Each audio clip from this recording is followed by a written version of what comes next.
na naman? Basta-basta ka nagpapasok. Ma'am, mukha naman siya mabait eh. Hindi naman. Bago ka magsalita, gusto kong malaman mo na dito sa bundok ng Tralala, puro kami matitigas. Pinagbabawal dito ang kahit anong kabadingan. Carry mo? Anong chuchubels mo sa akin? Kangkong at majolat na jitlo. Ano? Anong majolat na jitlo?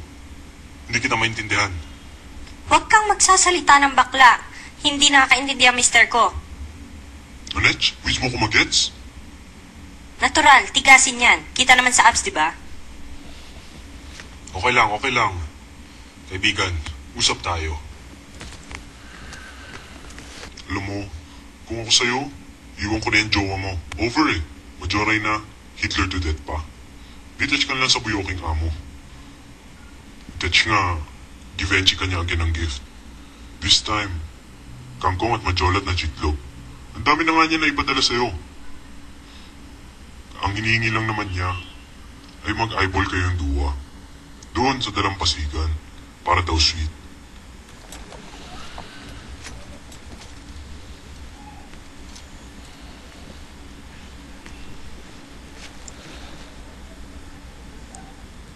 Kangkong. Okay sana.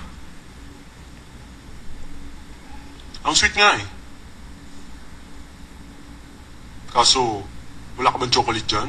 Kahit yung Toblerone lang. Paborito ko yun eh. Master, kung ayaw mo, sa akin na lang. Huwag kang epal. Ano, meron ba? Chocolate coins lang eh. Pero kung ayaw mo, baka ibigay ko lang sa kanya.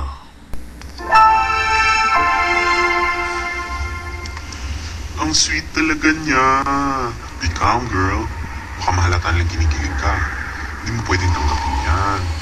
Hindi mabubuking ka. Hindi ka pwede maglalad dito. Dapat sa PBB ka din magladlad. Para bongga. Ay naku.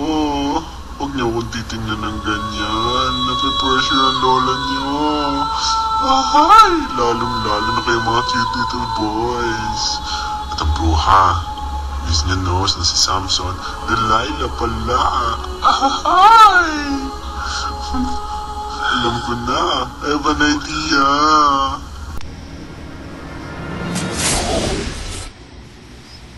Teka lang. Teka lang. Niinsulto mo ba ang pagkalalaki ko? Gusto mo bang hubarang kita? Umamin ka na kasi. Wala naman sama sa pagiging bading.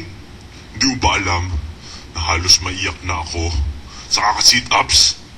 Lagi pa ako sa gym. Halos gawin ko na ngang mani yung alaksan. Tapos aalukin mo lang ako ng chocolate coins. Anong tingin mo sa akin? Bakla? Hindi pa ako narangalian. Ayoko mamatay ng gutom.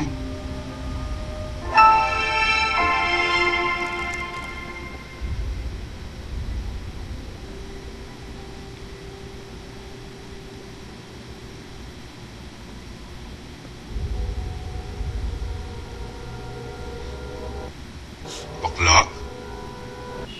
Di ako